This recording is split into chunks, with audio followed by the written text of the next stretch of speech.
Hi, my name's Kallum Hock. I'm a co-founder of Connekt Coaching.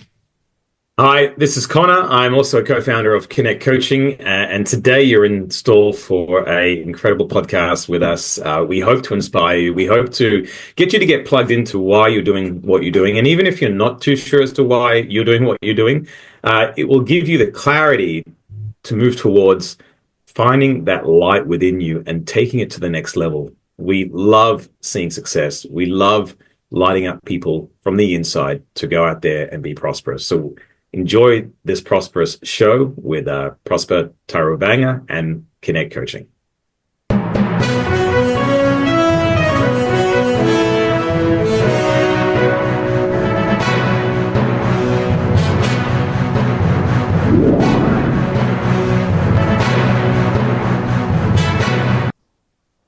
Welcome to the Online Prosperity Show, your ultimate destination for entrepreneurs, coaches, and service providers seeking to amplify their impact and income.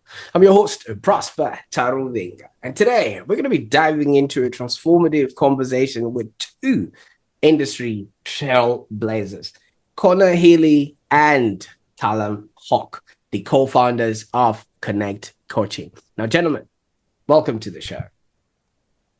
Thank you. Thanks, Prosper. Good to be here. Absolutely.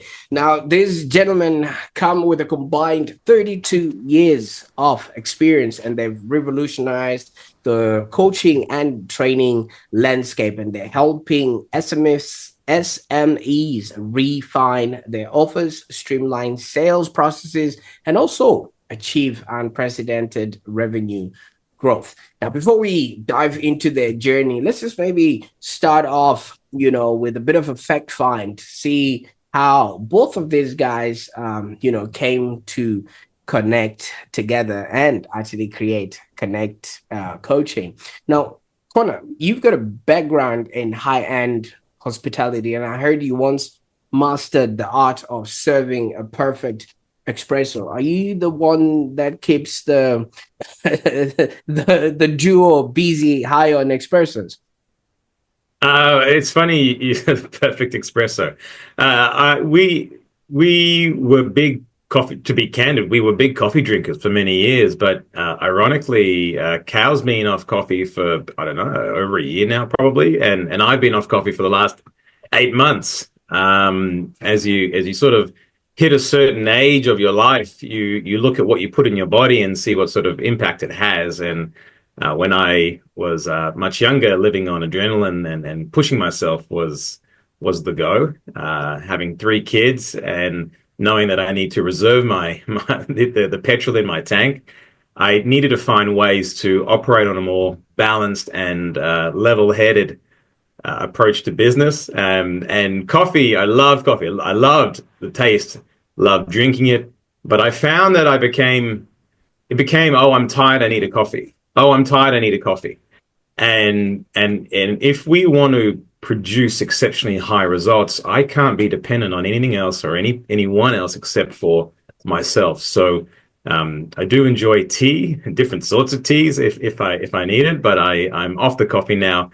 And I've found that my energy levels, to begin with, in the first, is this a health podcast? In the first week, my energy did drop, and I had those sort of withdrawals. But after that, man, by week 2, clear in the head. I no longer needed that thought of, oh, I'm tired, I need a coffee. I was able to, my energy store was greater. I had more energy to give, and I was much more level with how I conducted myself. So. I'm not too sure if that answers your question. Well, but yes, my background was hospitality. I studied it for four or 5 years. I grew up as an expat around the world. I was born in Jakarta. I moved to Hong Kong, moved to Sydney, moved back to Hong Kong. Then we moved to Korea. And by the time I was 13, I'd lived in 5 different countries and went to about 8 different schools in different countries, obviously. And then we moved to Auckland. And that's where we sort of lived, and I lived for about 9 years, 6 years actually. I went to Auckland University, found it maybe the subjects I chose, but I found it quite boring. I was a doer. I liked doing things, and I discovered living around the world. I had spent a lot of time in hotels, so I was very familiar with hotels, 5-star hotels around the world. And I thought, oh, that would be nice. I'd love to travel around the world and work in hotels. So I did. I came across to Australia. I studied tourism and hotel management, got my degree. And as a result of the degree, you have to work in the industry for a period of time. So, from the ages of 19 till I was 20, 22, 21, 22, 22, I think. I went back to Auckland. I lived in Noosa. I lived in London. And then I relocated to Sweden. When I was 22, I moved to Sweden. And I ended up being a DJ and a barman and a cocktail maker at an Aussie pub called the Dancing Dingo in Gothenburg, which was a lot of fun. So it was the people, Prosper. I loved the people. Why did I love hospitality? Because I was around people. Why did I find accounting not so stimulating? Because I was stuck behind a desk the whole time. I thrive on talking to people, meeting people, understanding people, and it's just been a natural passion of mine. I was the guy that people would feel comfortable disclosing information to. When I was a teenager, when I was growing up, people would just disclose information to me, and I didn't necessarily ask. I think people know that I'm a trustworthy person, and they just felt comfortable telling me stuff about their life. But I had no idea why, and I had no concept of what this could mean later on, other than people. I'm a people person. So when I moved to Sydney in 2004, I thought, well, hospitality is great. I love it. But the pay is, generally speaking, if you work in hospitality, when you're starting off, when you're sort of starting off in hospitality, you get paid the award wage. And what's the award wage? The award wage is the least amount they can pay you without being fined. That's what the award wage is for your skill set. So I thought, well, I love what I do. I do it very well. I kick ass. I check more people in than anyone else. I get better customer service, customer satisfaction, tickets back than nearly everyone else. And I want to do something that still requires working with people, but I get rewarded on my results. So then you do a little soul searching, and then sales pops up. Because customer service and sales it's similar. It's just customer service is not necessarily transactional. Whereas, if you want to chunk up and get big pictures, sales doesn't have to be transactional. But if you want to make money, it has to be transactional. So the difference between customer service and sales from a transactional business point of view is the last couple of steps. So in customer service, you build rapport, you get to know about someone, you ask them questions, so you can find any need that you want if you ask the right questions. And then if you're selling something, you can easily see how your product or service is a great fit for that person. And then the sales part is going for the close. So I got into sales, and like most people who transition from one career to the next, most people think about sales as, you're telling someone to do something, it's unethical, you're forcing someone to buy something, there's so much buyer's remorse in sales, blah, blah, blah.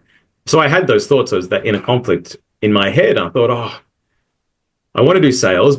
I'm going to be good at it, but I don't want to feel like I'm ripping someone off. I don't want to feel like someone's going to, turn around and say, this product sucks. So that was early on. And then I got a job. My first job moving to Sydney was actually training for a training school, and we specialize in personal and professional growth, specifically NLP. And I'd heard of Tony Robbins. I'd heard of, I read a number of personal development books growing up. I loved them. So I thought, this could be good.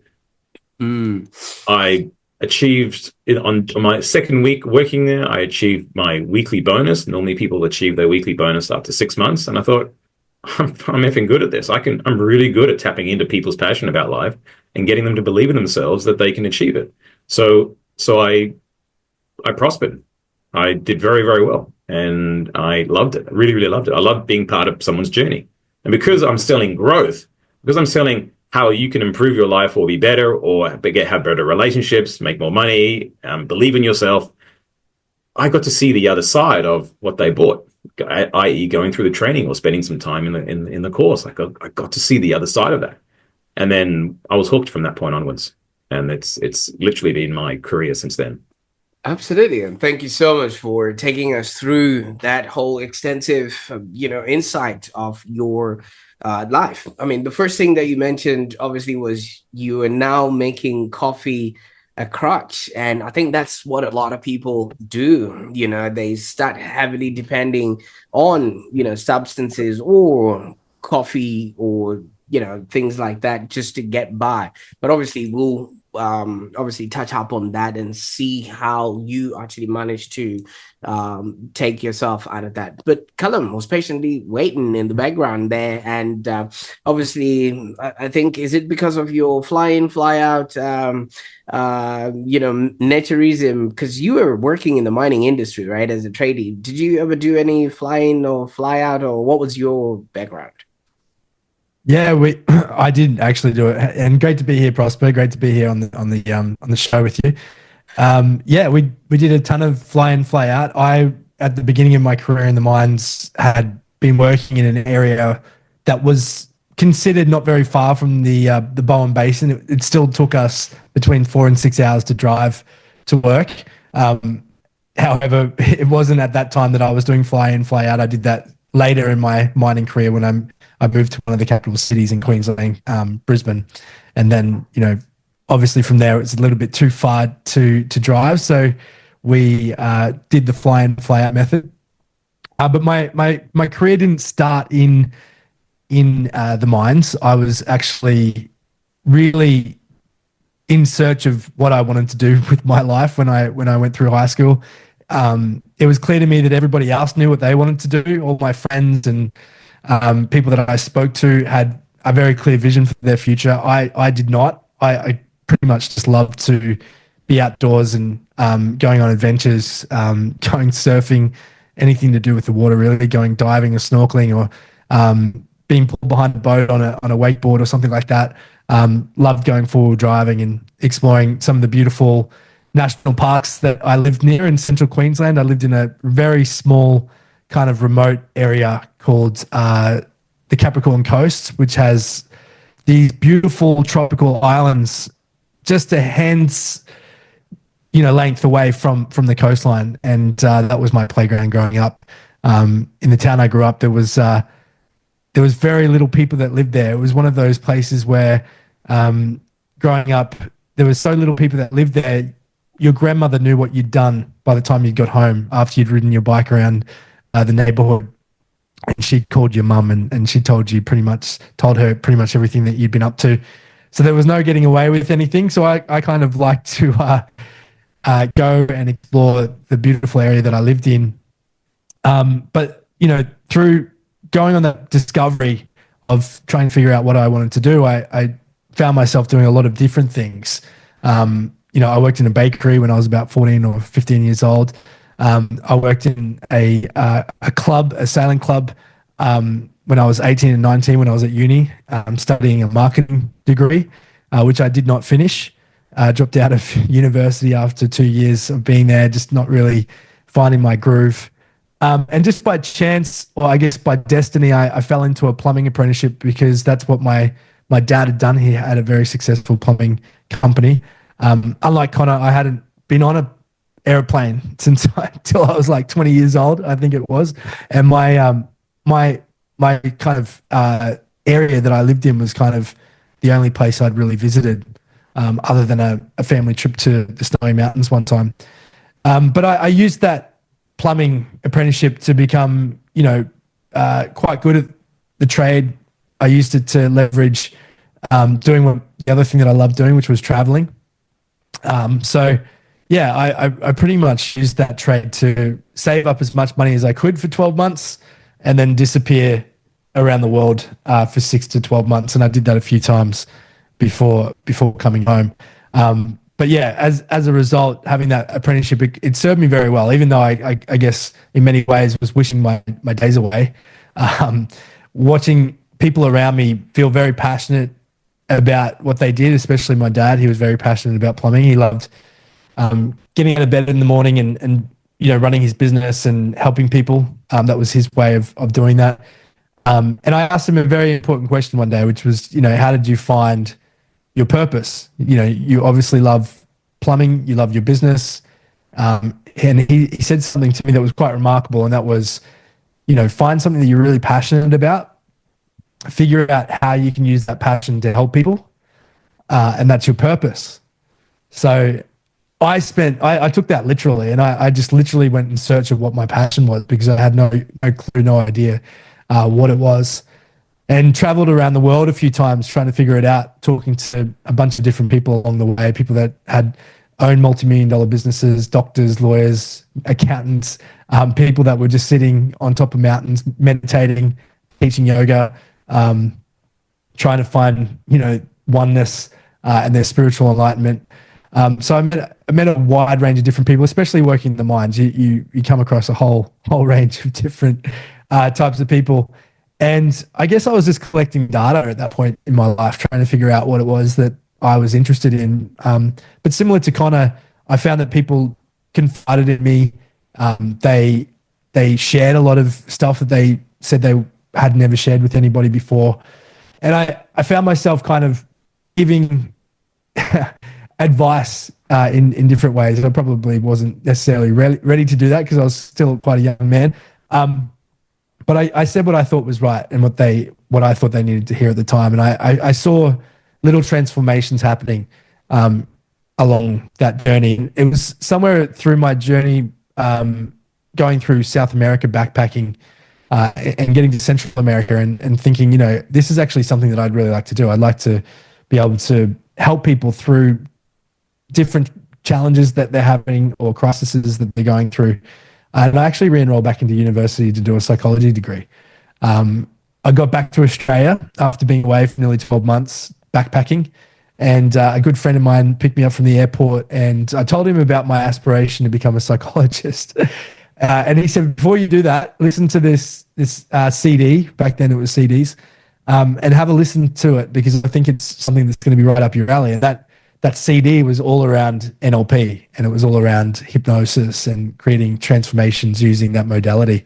And I was hooked. I was absolutely hooked. I went straight back to the mines, and I was going to leverage it this time, not to go traveling, but instead to start to study again, and go back and learn how I could become not only a coach, but also a trainer in these modalities, and actually train other people in them as well. And I seeked out what I knew to be the best company in the world to do that. And that's how I met Connor, because he was working there at the time. And I think I initially went to sign up for one training, and I ended up signing up for 3 or 4 at the time, because Connor had the team train very well in what they did with the sales. And yeah, just one training after the next, fell in love with the field, fell in love with the industry, and wanted to become a coach and trainer in my own right.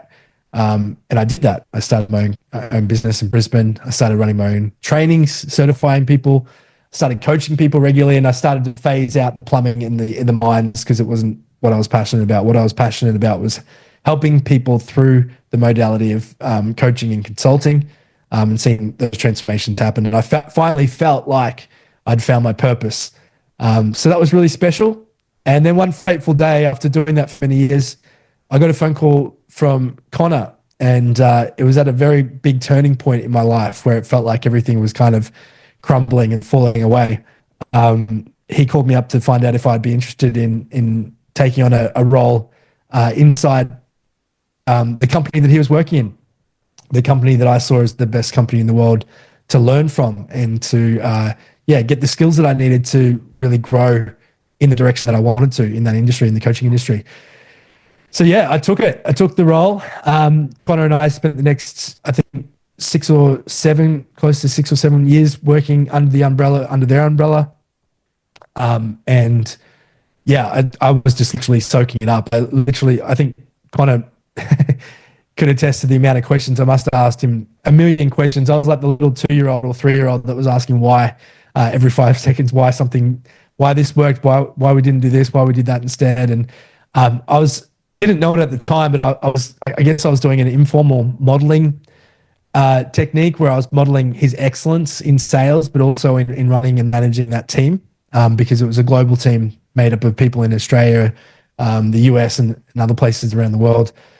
So I was just like a sponge, just absorbing it, soaking it all up, modeling it, trying to distill down I was, coming from a plumbing background and mining. I was very much, system and procedure driven type thinking, with that dash of marketing in the background there as well, kind of, helped me to get what I felt like was a really good understanding of how that business worked.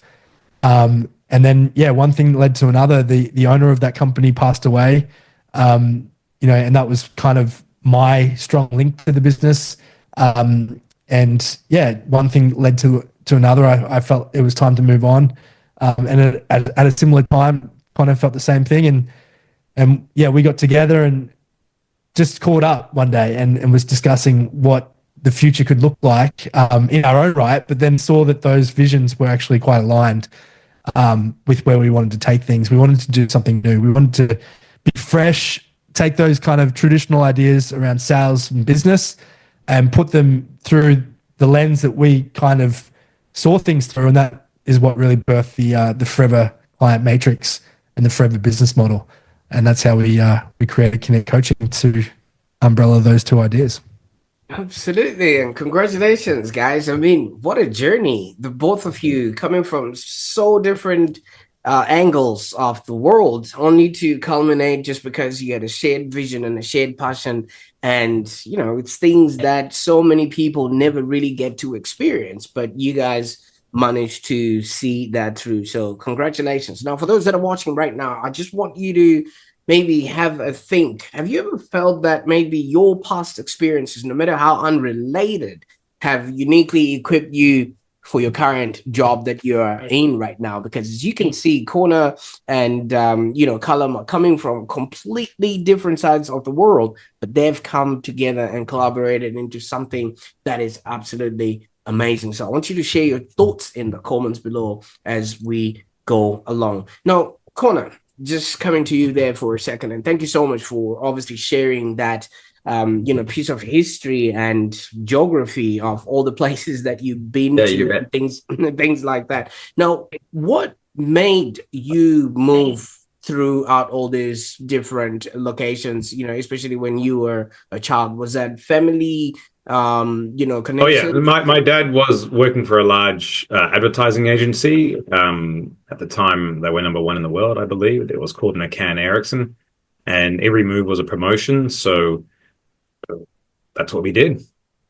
Absolutely. I like that, because now what that does now is it showcases to us that both of you guys also had two important figureheads in your life, just like Kallum has said, that dad was an inspiration in the plumbing sort of industry, and obviously your dad was moving around and you were exposed to all of these things that would have made it's interesting.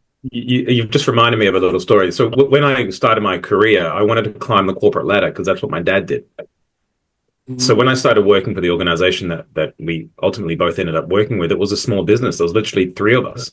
And then there was four of us, and then the management changed, the ownership changed, and then it was me and this other guy who had no idea about business. He had never been in business before. He had maybe been in business for himself before, but he certainly hadn't been successful. And it was all on my shoulders. I had spent a year and a half in that business. Back with my hospitality background, I understood how the whole business worked from the operations perspective, and I was great at sales. So if you can understand, if you can sell, you can have a business, and if you can understand operations, you can have a growing business. Of course, there are other ingredients in there, but for me, these were two of my strong points, and as a result, so anyway, where was it going? So with this company, I loved NLP, and I wanted to be there. But the issue was that there was no corporate ladder. They had a US office, but there was no corporate ladder. There was no ladder for me to climb in Australia.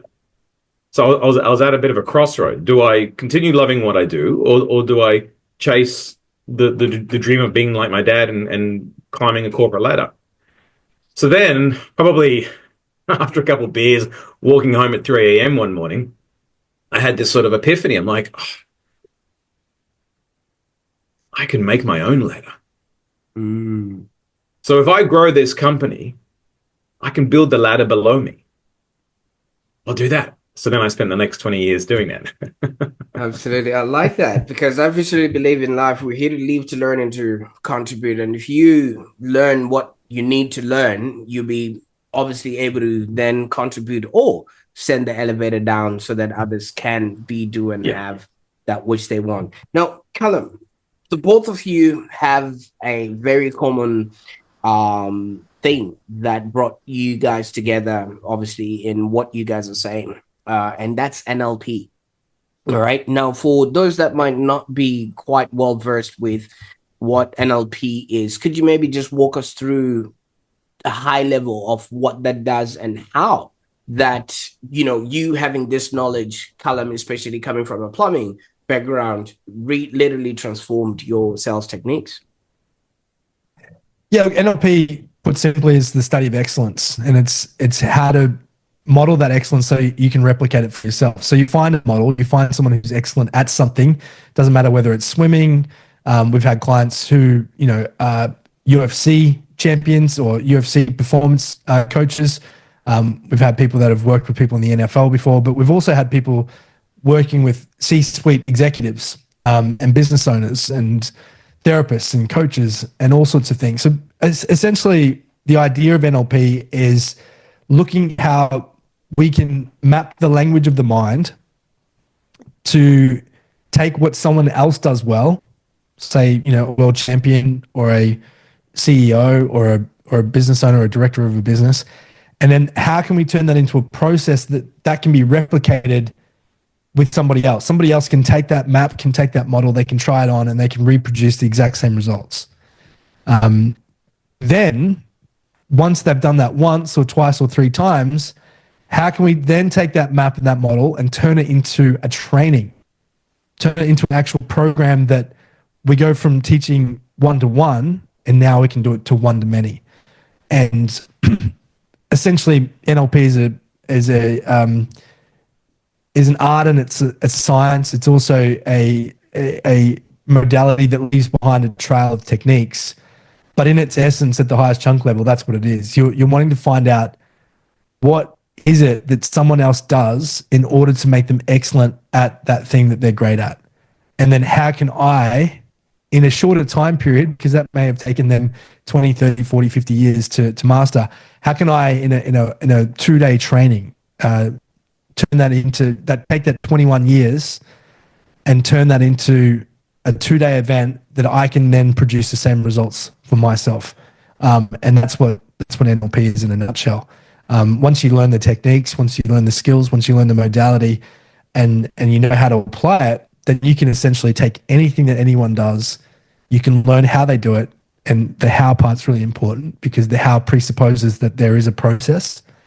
And there is. For everyone that does anything excellently, there's a process that they do in order to achieve that result. And that's what we're looking to do. We're looking to unpack that process, and we're looking at how we can reproduce it ourselves so that we can create the same result. And that's what NLP is. Absolutely. And thank you so much for opening us up with that, because what that now showcases is success does leave clues. And if somebody has already done something, if you mirror that particular thing, you'll be able to achieve maybe those results, or you can model whatever behavior that you might want to have there. Now, Connor, you've managed to sell over $100 million in coaching and training offers. What can we learn from that, or what strategies contributed to this success? In order for you to get such a huge amount of sales. Yeah, so myself and my teams have sold over $100 million worth of training and coaching packages, products and services over the last 21 years. I personally sold close to half of that myself. So the question is, what is the question? What strategies did you use to be able to sell 100 million? Well, NLP, or it was everything. Oh, absolutely NLP. I mean, everything that Cal's mentioned before about NLP, but also about communication. You see, and this is what we teach at the two, or if you do it live in person, 3-day sales training. Communication is the key for everything. If you want to change anyone's thinking, then you have to improve your communication. And sales is no different from communication and change. And unless you're communicating effectively, then they're not going to change their thinking. And why? What are they changing their thinking about? Prior to you talking to them, they haven't bought from you. So their thinking has to change in order for them to buy from you. And unless you are excellent at communicating, the amount of change you can help people with will be limited. So the first thing that one of the first things that I always recommend people do is really master communication. And communication doesn't always have to be the words that you use. Communication can be non-verbal as well. Communication can be your energy that comes through the words that you use. In fact, I say that over the 2-day training. If I went to a surf shop and I was talking to someone who had been doing sales for 20 years and they said all the right things, I may buy from that person, but I could be talking to a 14-year-old who just lights me up and gets me associated with the love of surfing and gets me associated with what it would be like to go down the barrel of a wave and hear the sound of the wave around me and see the blue light through the barrel. That's the person I want to buy from, who takes me almost on a journey when they sell to me. And they're talking with inspiration and enthusiasm. So that style of communication, the words they use may not be as grammatically effective as the person who's been in sales for 20 years, but the energy that came through, the non-verbal communication that came through, that lit me up and that inspired me to buy. So when you're selling high end is anything above, $3,000 to $5,000 to $50,000, that something that requires an emotional buy-in from the prospect. So when you're selling something that is of a high ticket, high value, it's probably going to be in the top 5 purchases of someone's life. So top 5. A house is often the largest purchase. Then you have a car, probably. Then you have maybe some overseas holiday, education. Maybe if you got kids in there. Then if you're going to be investing $5,000 on yourself, that's up there in the top 5 purchases. Definitely in the top 10 purchases of most people's lives. So you bet there's emotion involved that you have to appreciate. And when you can appreciate that and start talking to that emotional part of the person, then you can transform your sales. Then you can get them lit up about what their life is going to be like when they buy or consume your product or service. And I find that under all of this is the belief you have, you as the seller, the belief you have, firstly, within what you're selling, and secondly, the belief you have in the person you're selling it to or who's going to be buying from you. So if you don't believe in your offer, or you don't believe in the person... It's called the Michelangelo effect. Yes, the Michelangelo effect. Is that what it's called? Yeah, I wanted to tell you about this over the weekend, but we've been talking about it for years and we've never really had a name for it. There's actually a psychological effect, just like the other psychological effects that we talk about in our training. But there's a psychological effect called the Michelangelo effect. And it's when you see the absolute best in someone that they can't even see themselves. And that's exactly what Michelangelo did when he was looking at the marble. He wasn't looking at, how could he sculpt it? He was actually taking away what wasn't necessary anymore. He wasn't adding, he was subtracting. And he was unfolding what was already inside. And that's what Connor and I do when we talk to people, is we see the absolute best in them. And I think that's the recipe. Sorry to interrupt. It's just something that has came up over the last couple of days that we're definitely going to add to the training. I like the Michelangelo effect. That's great. And funny, I use the Statue of David as an example of a metaphor about change. You do. Change happens with lots of little hits of the chisel, not one big hit of the chisel. I like that.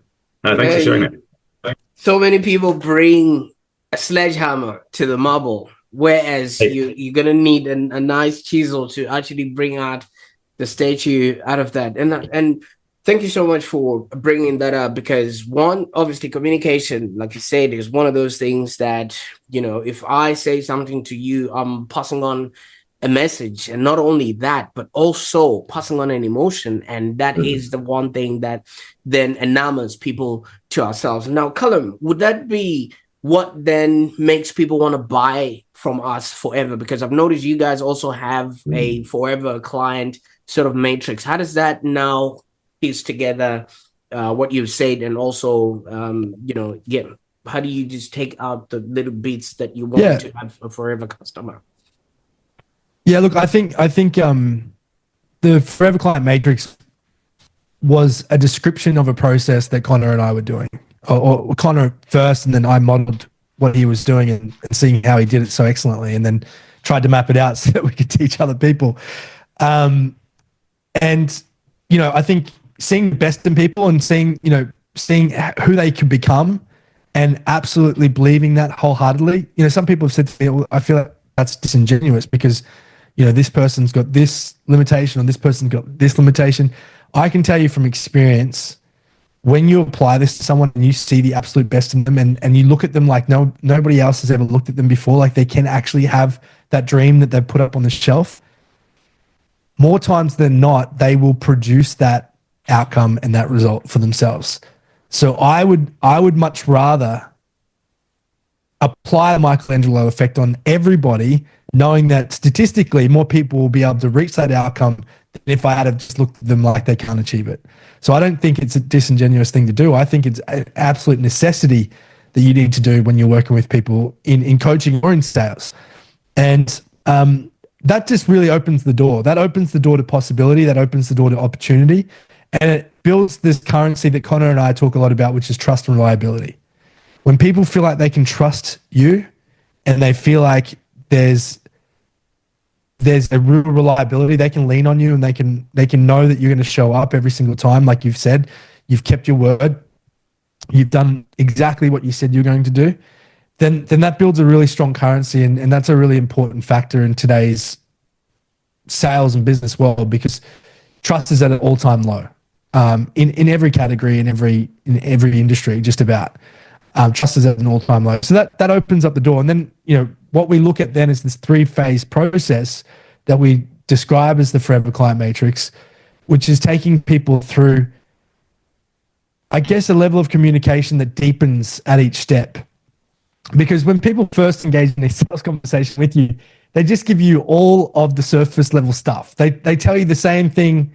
Let's take the example of going on a Fiji holiday. People tell the shopping assistant, they'll tell the Uber driver, they'll tell the person that when they're doing the kids drop off, they'll say, we've always really wanted to go to Fiji. It's something that we have been wanting to do for a while, and we can't wait to get some sunshine. It's winter here in Sydney. I can't wait to get some sunshine. So you're just getting surface level BS that they'll tell anybody. That's phase one.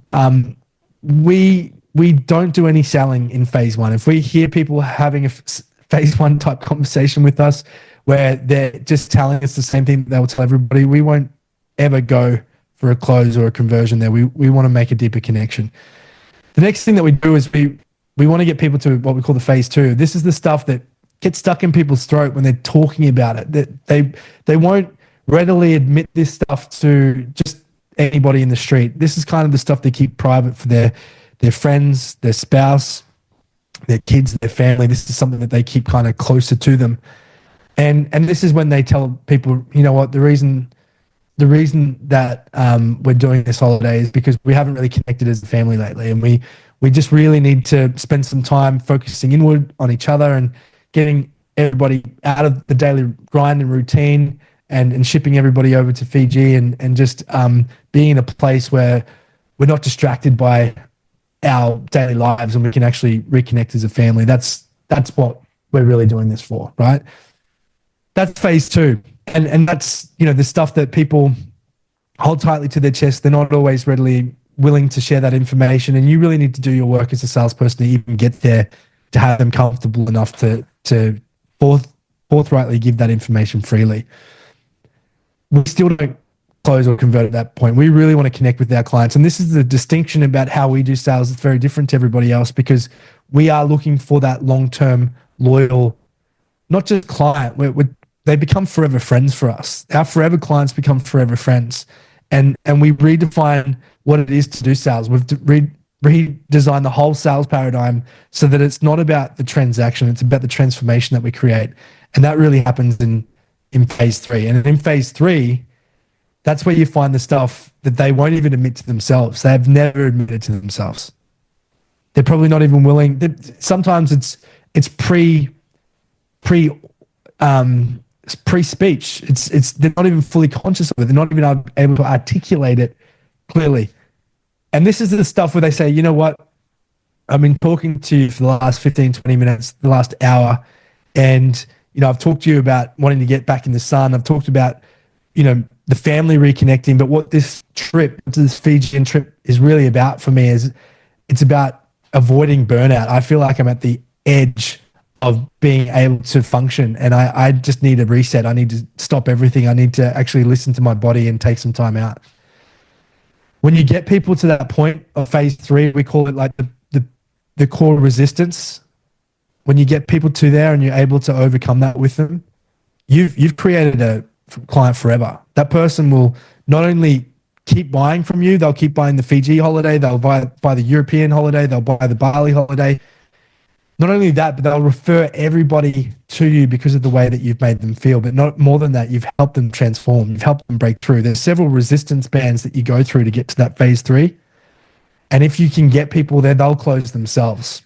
They'll close other people for you, and you'll finally get off that hamster wheel of sales and marketing, and business will become easy for you. It'll become simple and effortless because the people that you're working with, you're actually seeing them at the core level of who they truly are, almost at a spiritual soul level, if you will. And I know people don't like to conflate those two things, business and spirituality, but it is. It's kind of like that person is at that self-actualization level of the Maslow hierarchy of needs, and you're providing that for them. And that's what the Forever Client Matrix is really about.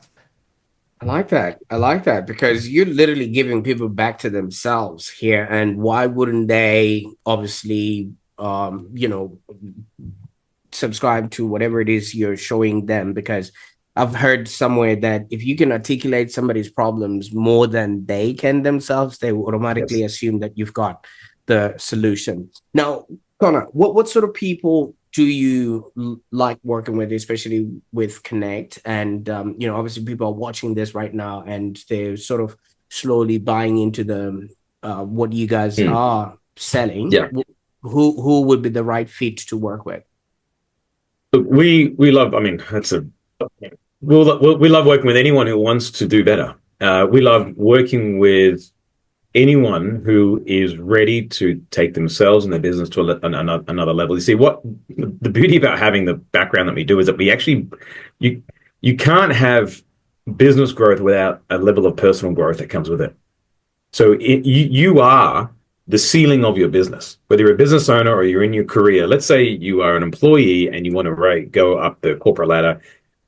You create the ceiling that stops you from going up. Let's say you're a business owner and you want to do more in your business. You want to help your employees more. You want to make more money, whatever it is. You still provide that glass ceiling that you keep hitting up against in order to go to the next level. So the people who we work with, who we love, who we always get results with, everyone gets results when they work with us. But the people we work with are those who actually who want more and they're ready to take action. They are looking for systems. They're looking for, you see, what's the easiest way to climb a mountain? And that's to speak to someone who's climbed it and ask them for advice. And that's why a lot of people work with us. They want to get that. They come in with a level of financial growth in mind, but when they leave, they get their financial growth, but they actually get a high level of professional and personal growth that comes with that. And you can't have one without the other.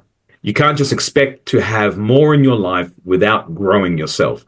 So there's a huge, I could give you all the skills in the world, Prosper. I could tell you exactly what to say. I could teach you how to be a sales weapon. But unless you grow as a person, unless we look at why on earth you stopped yourself from being an incredible sales weapon up until now, or a business owner who is generating 100 million K months, whatever level you want to be at, unless we work on the things that are unconscious to you, it'll be very hard for you to take yourself to another level, despite the tools that I give you. So the ones who work best with us, who we love working with, and we have public clients and we have corporate clients. The ones that we love working with are the ones who are ready to get out of their comfort zone. They are ready to invest in themselves, and they want results soon. They want results fast. They're the ones who we love working with. Absolutely, and thank you so much. Now, Callum, if somebody's watching this and they're probably thinking, what would be the easiest way, or what sort of entry point can they utilize to start maybe seeing if Connekt is the right fit for where they're headed, and especially if they fit what Corner has just elaborated there? Yeah, look, I think if people are feeling like they're burning so much energy on the hamster wheel that I talked about before of sales and marketing, and they want to do things in a new way, they're feeling like they capable of more, but they're not really sure on the how.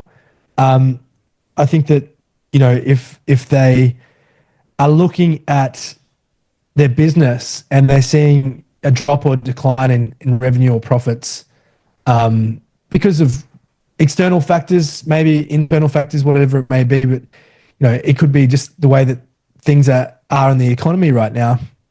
I think the one thing that people can do for their businesses that will have a greater multiplying effect on it than anything else is learn how to do sales and do it proficiently and do it at the highest possible level. Because it's one skill that AI will, in my opinion, and I could be proven wrong, but won't take away very quickly, because people want to feel that trust and that reliability, and that comes through human connection. So I think if someone's running a small business, a medium-sized business, or even a large business, and their sales are dropping, and they want to master the Forever Client Matrix that we teach in Connekt and Convert, then and create forever clients so that they're not constantly spending money, wasting time on that hamster wheel, then that's how they should know. That should be a really key indicator, that, hey, something's wrong. If we don't do or change something quickly, then we're going to be in real trouble here. And I think if you look at just Australia alone over the last couple of years, the amount of small to medium-sized businesses that have gone out of business is at an all-time high. And what drives that? What's the fuel in the engine room? It's sales. We used to have this little saying in the company that we used to work in, you're either bringing in money or you're helping people bring in money. And I know, there's so much more to why people are passionate about their businesses. And, we have a huge belief in making a huge impact and making a difference in people's lives, and also, creating bright futures for people. But if you don't make money, you can't do any of that. And that's all driven by sales. So if you're seeing a drop in profits, if you're seeing a drop in revenue, if you're looking at new ways of doing it and you're thinking, should I hire new people? Should I let go of these people? Should we try to recreate an offer or change the product or service? The very first thing that you should look at is, how am I converting? What's the method that I'm using? How can I improve and optimize this so that we can at least start to make sure that this skill that's crucial to business growth is refined and polished first? Because if you go and hire a new team, or if you let go of an old one, or even if you start a new marketing campaign, or you're creating a new offer or product and your team can't sell, you're going to be in exactly the same place, if not worse. So I'd supercharge your business with sales first, and Forever Clients is the way to do that. And the Forever Client Matrix is the how that will get you there. Absolutely. And obviously you guys have 32 years of combined experience. So now somebody's watching this and probably thinking, oh my God, I don't have that much time to learn all of those things. And you do mention, and you keep repeating, that sales is the way in to obviously create a business that's profitable and enjoyable. Connor, do you guys have something that somebody can do in a considerable short amount of time that would then sort of get them started? And if you do, where on the internet can they go to access that?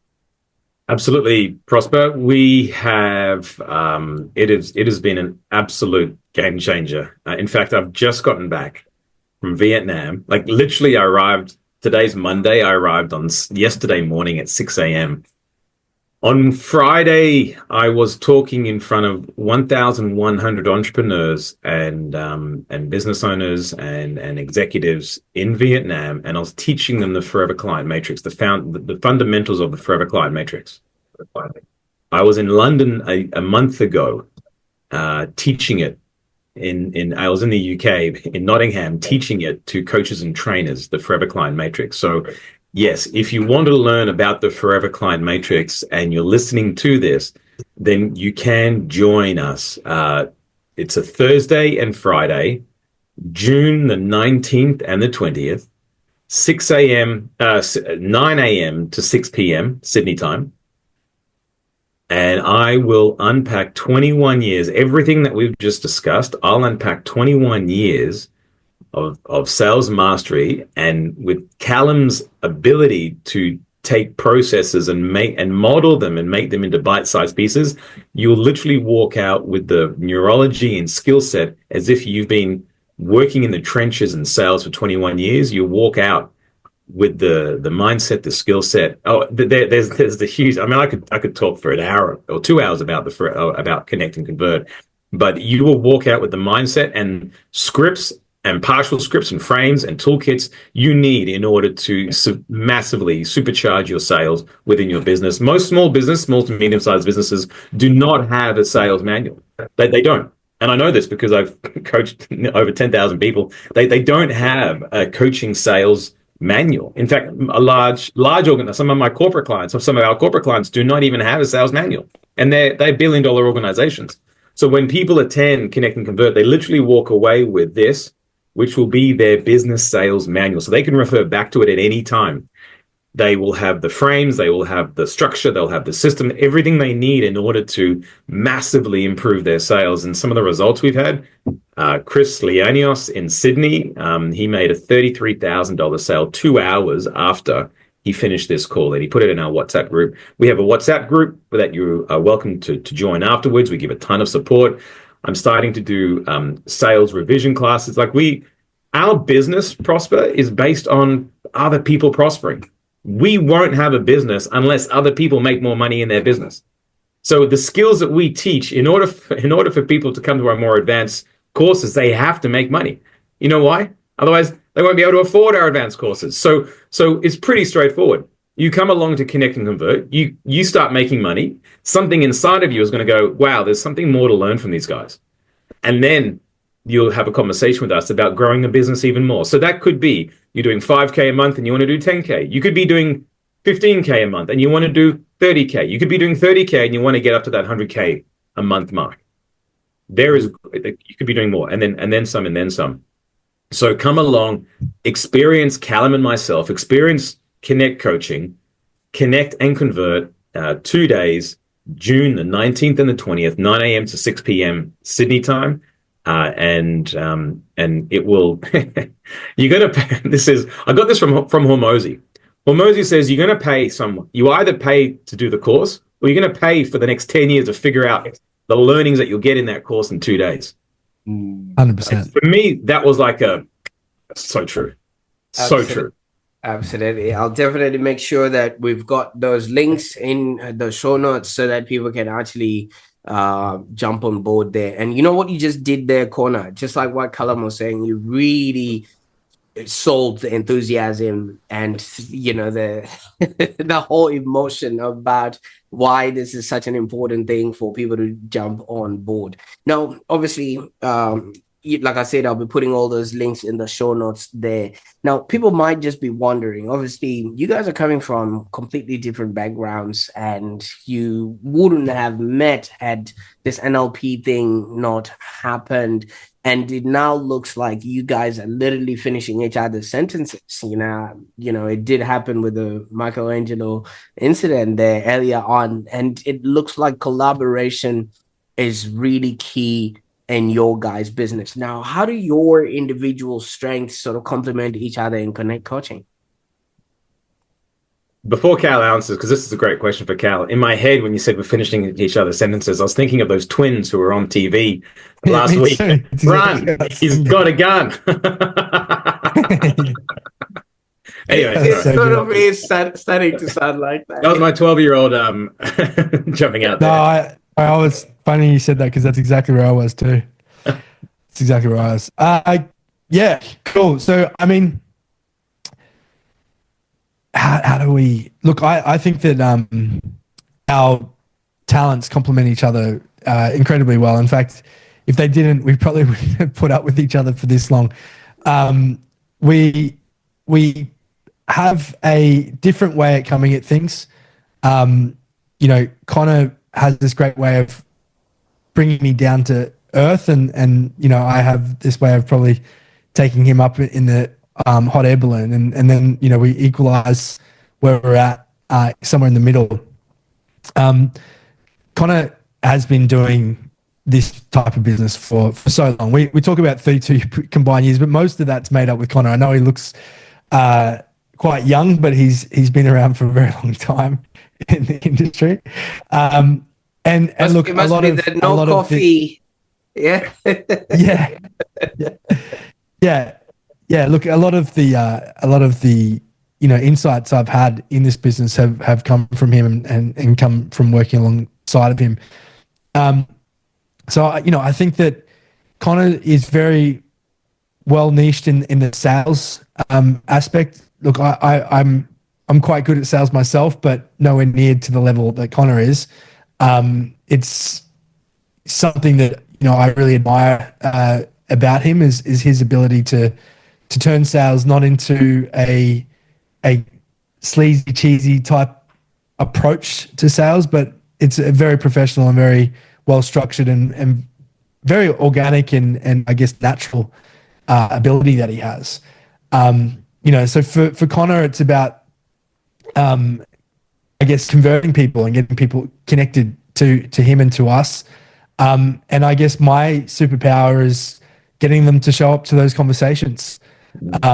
Attracting them in. It's being the magnetic, I guess, force of getting eyeballs on us, so that those conversations can start. So I think Connor's described it before as I get people to the door and looking at us, and then he gets them to stay there by converting them into forever clients.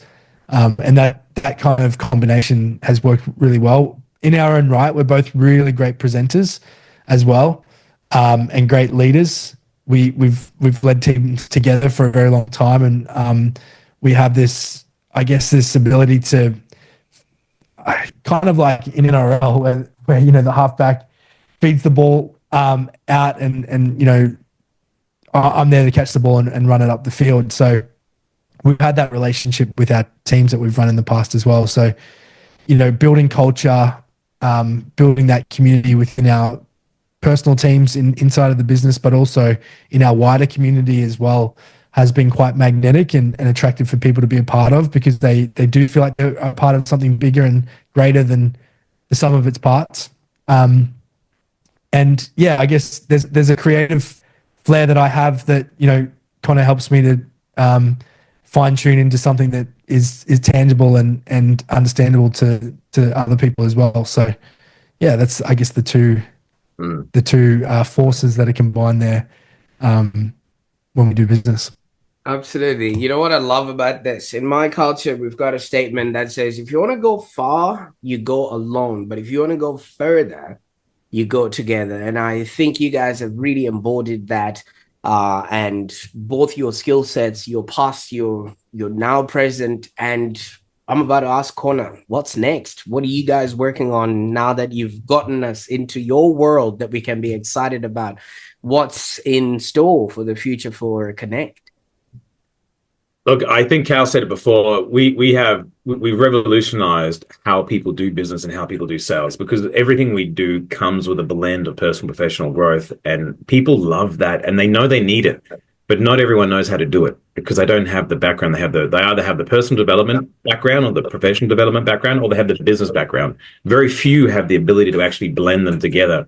So what's next is like our vision, I guess, if we, that's probably the easiest way to go.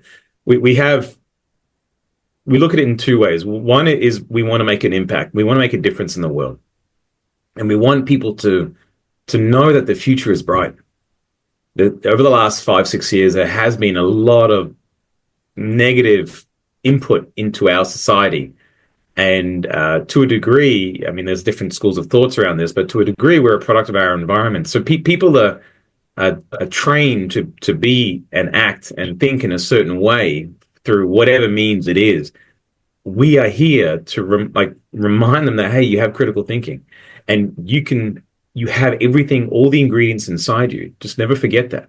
And if you want to get to your destination quicker, we're going to help you get there in much less time. So what's next for us is that we have Connekt and Convert. We have business acceleration programs. We have our 12-month Connekt University program, which really, really takes businesses to a whole new level. We do corporate trainings. Our goal is to make an impact in this world, is to make a difference and to remind people that the future is bright. So how we do that will evolve over time, I'm sure.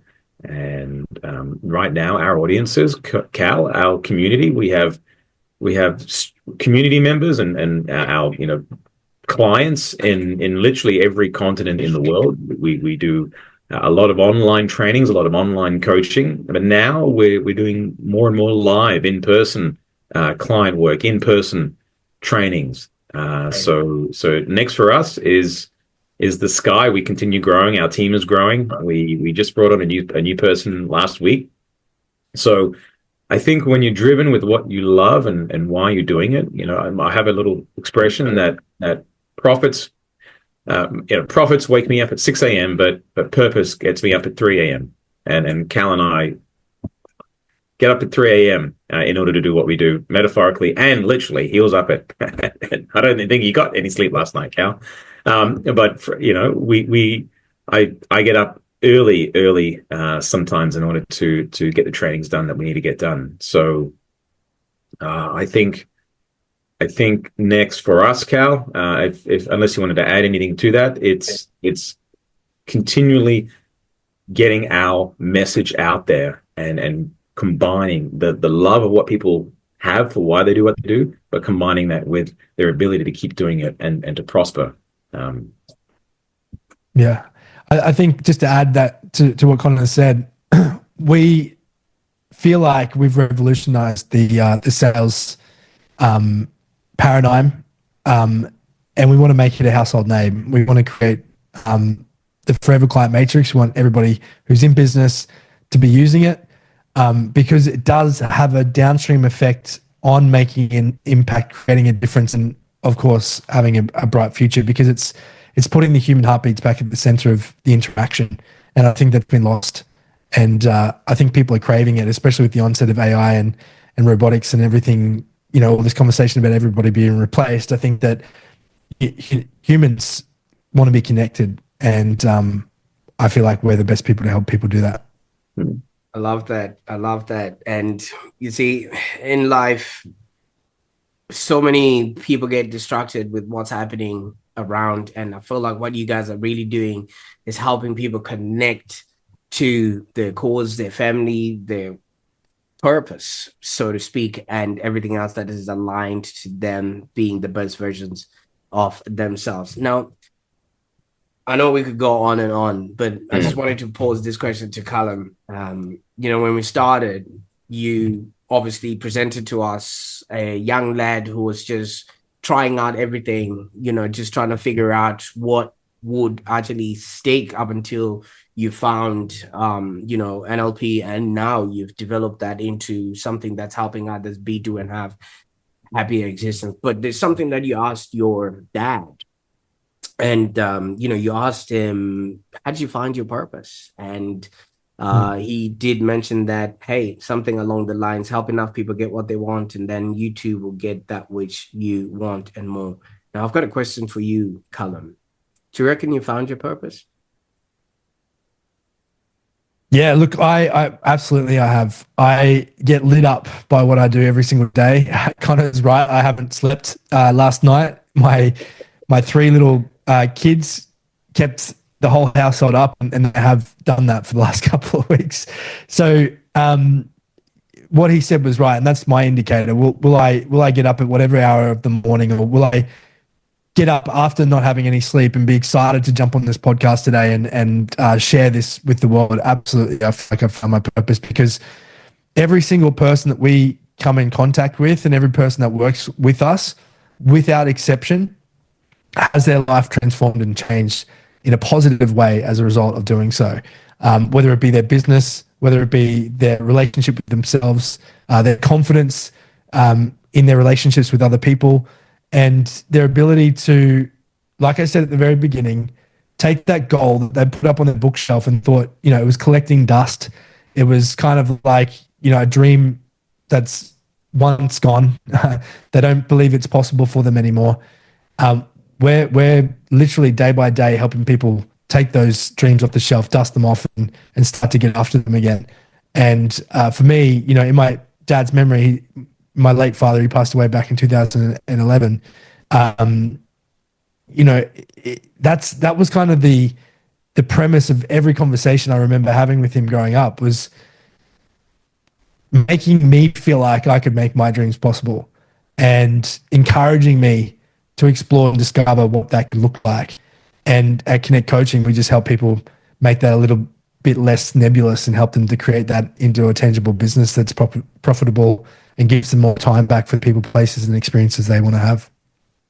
Absolutely. Now, gentlemen, I can't thank you enough for the time that we spent on the call today. I know there's so many things that we could have touched up on, but I think this is just enough to whet the appetite of he who or she who has the ears to hear what you guys are saying. And one thing that I'm going to take away from this is what you just said, Connor, that profits do wake you up at 6 a.m. with an alarm, getting you up. But purpose keeps you up, and it wakes you up at 3 a.m. So I can't thank you enough for the time that you guys have spent, in sharing with us your journey, your life stories, and your experience, and how you're helping others, create businesses that are profitable and enjoyable, and especially amplifying their impact and income. So thank you so much, gentlemen. And really excited for what we've created. Thanks, I loved it, Prosper. Thank you very much for having us. I've thoroughly enjoyed talking with you. Love your humor. And I really get a feeling that you love what you do as well. Oh, absolutely. See, it's purpose. And although I did wake up at 3 a.m., I didn't realize there's an hour like that on the clock. But now that I know, I'm going to be on the lookout for it. So thank you so much. Now, for those that are watching right now, if you're seeking to elevate your business and foster lasting client relationships, I implore you to explore Connekt Coaching's offerings at connektcoaching.com.au. I'll be putting all those links in the show notes below. And I encourage you to check out our next episode, where we're going to be discussing ideas to enhance your happiness and well-being. Now that you found your purpose, your passion, now you just need to align that so that you can do and have a happier existence. And if you found value in today's conversation, I encourage you to share this podcast with an aspiring leader, business person, or somebody who's just maybe on the verge of burning out. It might just be a little bit of a change either in their career or just redefining their purpose that will actually save them from the brink of being an expert in espresso making, like we've heard Connor was almost becoming at the beginning of this episode.